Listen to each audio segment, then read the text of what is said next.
Você sabia que a sua relação com a comida pode estar te destruindo sem que sequer você perceba?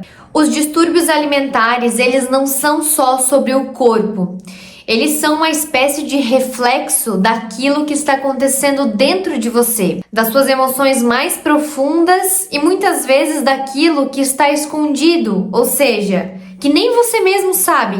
Muitas pessoas lutam contra a balança. Essa é uma séria realidade. Só que o que muitas delas não percebem, ou às vezes percebem quando já é muito tarde, é que essa luta não é contra a balança, mas é uma luta contra algo que está acontecendo dentro delas que elas nem mesmo sabem, que elas nem mesmo têm conhecimento disso. Thaisa, mas o que é isso que tu tá falando? Hoje a gente vai entender como a inteligência emocional pode ser a transformação para essa relação tóxica com a comida.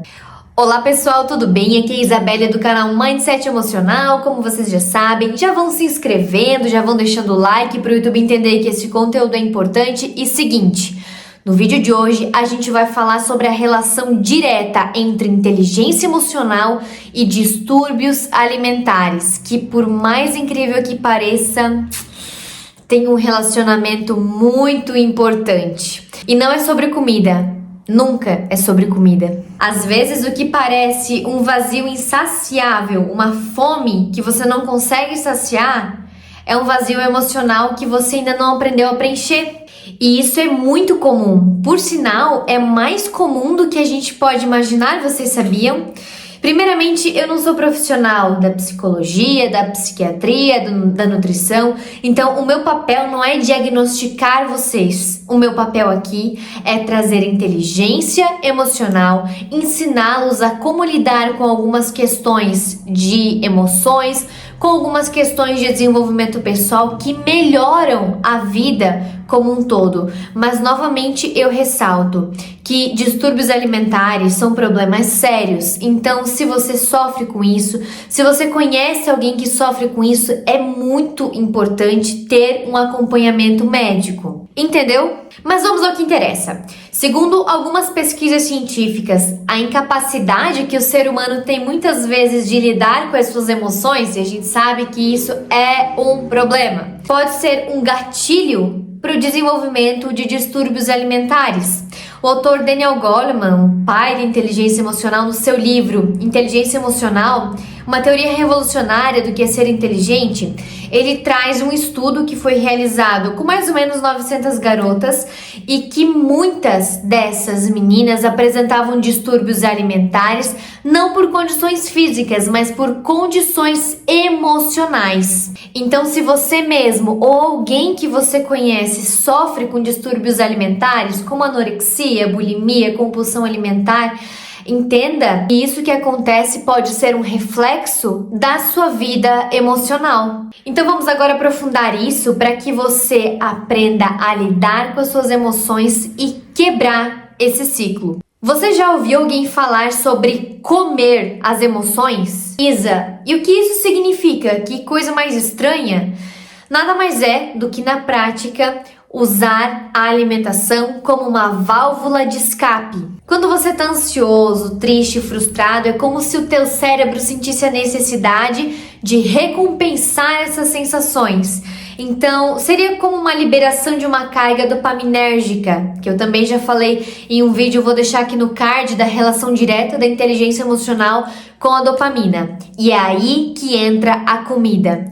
Ela libera dopamina, aquele neurotransmissor que te dá uma sensação de prazer, uma sensação de relaxamento. Só que é aí que entra o problema. Depois que baixa essa carga dopaminérgica, depois que baixa essa sensação de recompensa, você se sente pior do que antes. Aí começa a bater todo aquele arrependimento, aquela culpa, por que eu fui comer isso? Por que eu fui fazer isso? Por que eu tive essa atitude? E sabe por que isso acontece? Porque o verdadeiro problema, as suas emoções, segue lá, dentro daquela caixinha intacto. E agora olha só, pesquisas de Harvard nos mostram que o sistema límbico, aquele sistema responsável pelo controle emocional, muitas vezes se sobressai e acaba dominando o córtex pré-frontal, que é responsável pela nossa racionalidade e que deveria te ajudar a tomar decisões mais conscientes. Ou seja, quando as nossas emoções estão, entre aspas, descontroladas, a gente perde a capacidade de agir de forma lógica. Isso explica porque muitas vezes você, mesmo sabendo que não tá com fome, acaba recorrendo à comida como uma fuga. E é aí que começa o ciclo vicioso. Quanto mais dificuldade você tem para lidar com as suas emoções, mais difícil fica de quebrar esses padrões. Isa, e quais são esses principais distúrbios alimentares que afetam a população? Eu vou contar aqui para vocês, vou explicar um pouquinho sobre os 3 principais, mas ainda existem outros distúrbios que afetam um pouco menos. Esses 3 são os mais comuns. O primeiro deles é a anorexia nervosa. A anorexia é um distúrbio alimentar em que a pessoa tem medo excessivo de ganhar peso. Então ela começa a adotar alguns hábitos extremos, como comer muito pouco ou parar de comer. Olha só, e mesmo quando elas estão perigosamente abaixo do peso, porque vocês sabem que não é só perigoso estar obeso, mas também estar muito abaixo do peso, elas ainda ficam se achando que estão gordas. O corpo entra num estado de desnutrição que afeta não só a saúde física, mas afeta também a saúde mental. A anorexia é uma doença grave que pode levar à morte se não for corretamente identificada e tratada. O segundo deles é a bulimia nervosa. A bulimia é um distúrbio alimentar em que a pessoa tem acessos de compulsão alimentar, então ela acaba comendo muito de uma vez só, exageradamente, e depois ela provoca a expulsão desse alimento através do vômito. Então é como se assim ela tivesse uma necessidade extrema de comer muito. E aí vocês conseguem perceber a relação disso com o emocional? Por que a pessoa vai ter um episódio de querer comer muito de uma vez só? Ela provavelmente tá com algum problema emocional nessa situação.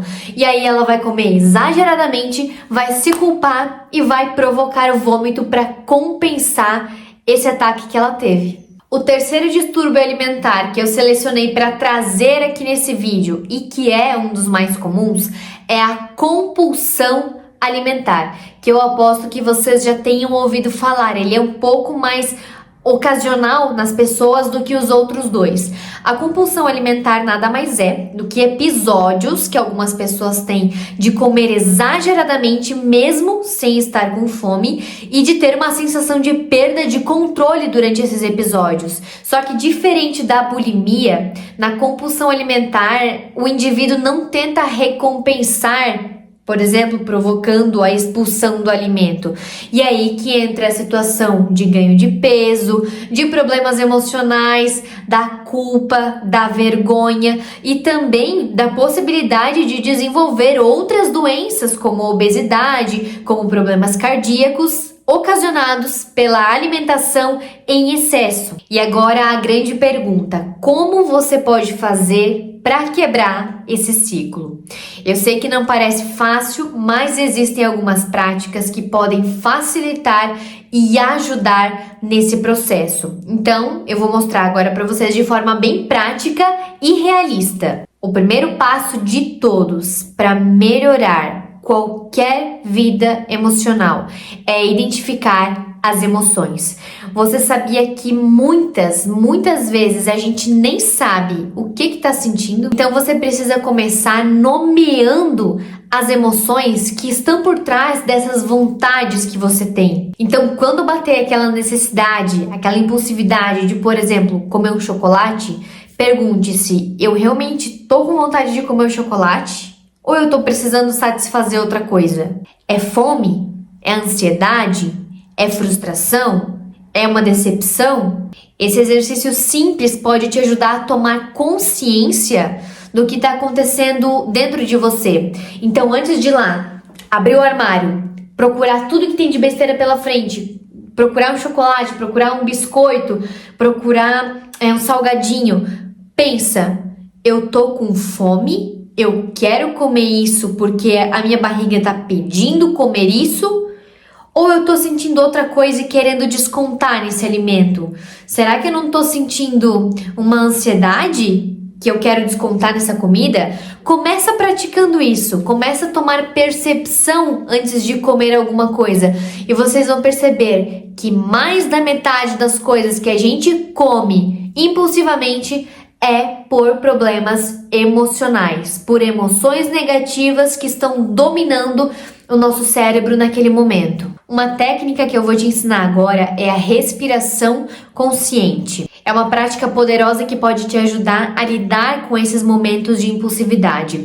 E o que ela consiste? Consiste em você parar por 5 segundos, respira, você vai segurar o ar durante mais 5 segundos e vai soltar o ar lentamente. Esse tempo que você vai respirar, segurar e soltar o ar vai te ajudar a evitar que o teu sistema límbico se sobressaia ao córtex, então evitar que as tuas emoções dominem a tua consciência. É como se fosse um momento de deixar o cérebro processar primeiro o que ele está querendo. Então você ativa o sistema nervoso parasimpático, começa a ficar mais calmo e dá tempo ao cérebro para processar. Uma terceira prática que pode te ajudar muito é ter um diário alimentar emocional.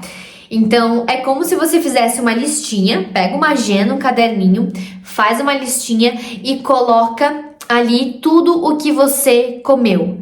Só que esse diário, ele não vai servir só para controlar a tua alimentação, porque você vai colocar uma terceira coluna, onde lá você vai anotar o que você estava sentindo quando comeu aquilo. Com o tempo você vai entender os padrões e vai perceber que geralmente você come as mesmas coisas quando tá ansioso. Então reconhecer esses padrões é o primeiro passo para você conseguir mudá-los.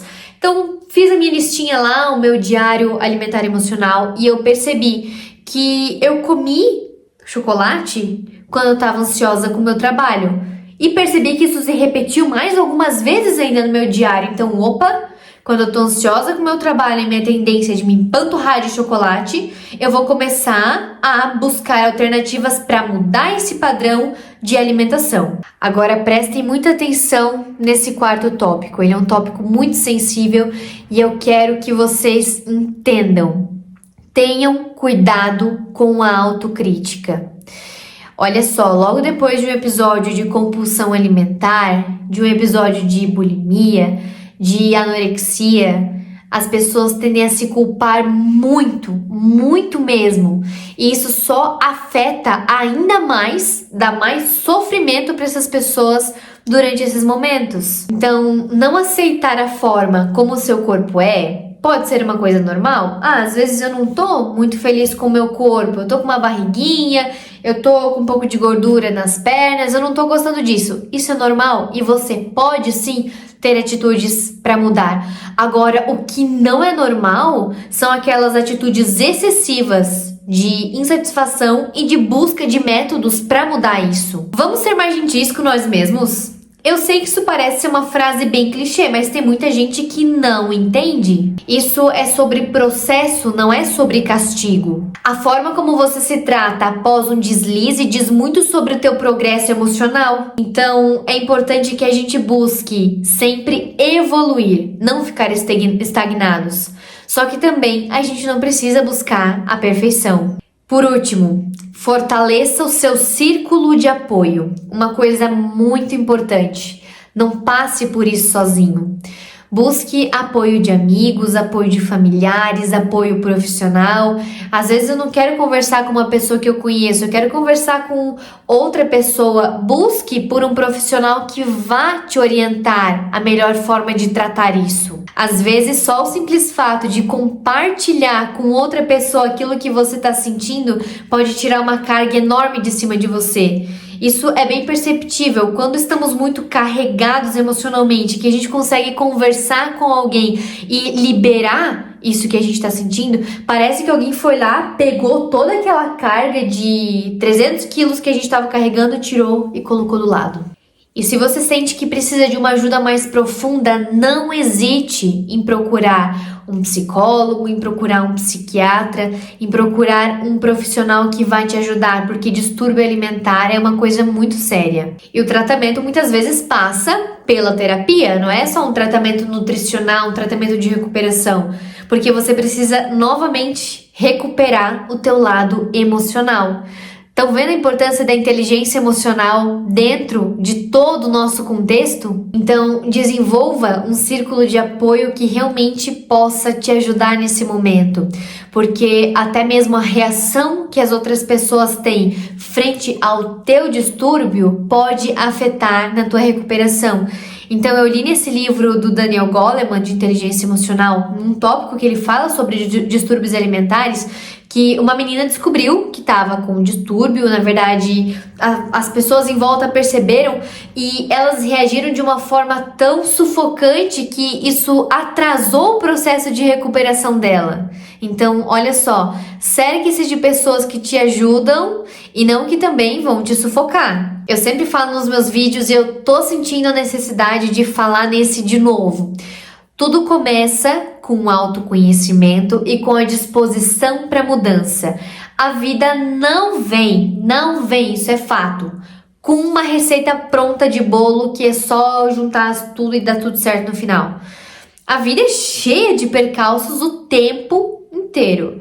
E a tua capacidade de se auto-reconhecer, de tomar consciência do teu lado emocional vai te ajudar a compreender muitas das tuas atitudes, te ajudar a resolver outros problemas que às vezes não são emocionais, mas que, de acordo com a tua capacidade de lidar com as tuas emoções, eles vão se tornar muito mais fáceis de serem resolvidos. Se esse vídeo fez sentido para você, compartilhe com mais pessoas que também precisam entender que sim, falta de inteligência emocional tem relação direta com distúrbios alimentares. E se você está passando por isso, dê agora um passo de coragem e coloque em prática uma dessas técnicas que eu te dei, uma dessas dicas que são bem práticas, são bem realistas, mas que podem surtir um efeito grandioso dentro desse teu contexto de incerteza, dentro desse teu contexto problemático para ser resolvido. A sua relação com a comida não define quem você é. Espero muito mesmo que esse vídeo tenha te ajudado, que tenha te dado algumas orientações básicas sobre o próximo passo a ser dado. Te vejo no próximo vídeo aqui no canal e deixe aqui nos comentários também se você está conseguindo colocar essas práticas em dia e o resultado que está tendo. Tchau, tchau!